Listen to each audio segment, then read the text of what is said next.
Well, many parents will say that raising a teenager can be tough, and their kids also sometimes agree. Yeah, between bullying and academic pressure, social media, maintaining friendships, it can be a lot to handle. But our next guest says that teaching our kids just some basic etiquette, including how to make strong first impressions, can really empower teens to be more confident and feel in control.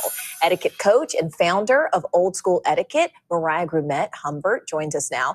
Mariah, I love this topic. I'm Southern, so I'm partial to loving this topic. Yes. When you talk about your tips for teens, what are the top ones?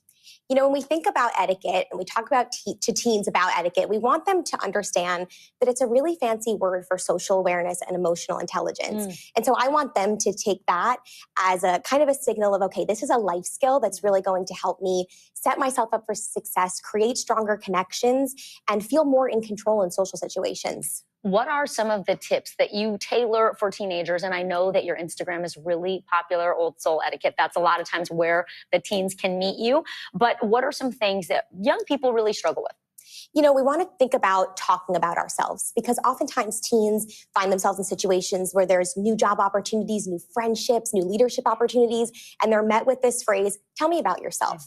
And that's where teens and adults, for that matter, will freeze. And so I like to recommend really preparing to speak about yourself. And so you can respond to this in 3 sentences by answering 3 questions. Where have you been? Where are you now? And where are you going? So a little bit about your past, your current situation of where you are in school, your leadership opportunities, and then where are you headed, a short-term goal or a big dream that you have so you can deliver your story with humility and with confidence. Mariah, I have to say, I love all these. I feel like for adults, these are great tips. So what makes this particular etiquette approach different for teenagers as opposed to adults?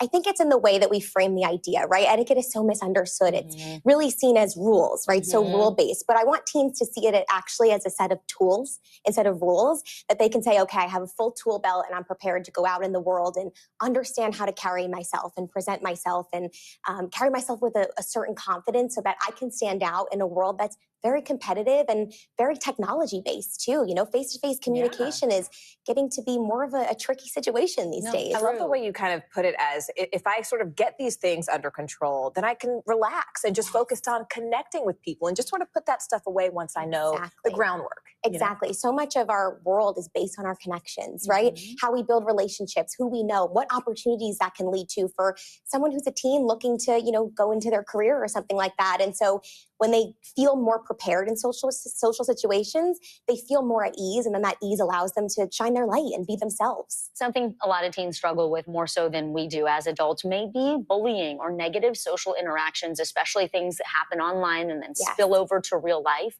What are some of your tips there to help kids deal with friendship troubles or even like it's prom season? Rejection is very real. Yes. So studies show that actually over half of the way we are perceived by people is through our nonverbal behavior.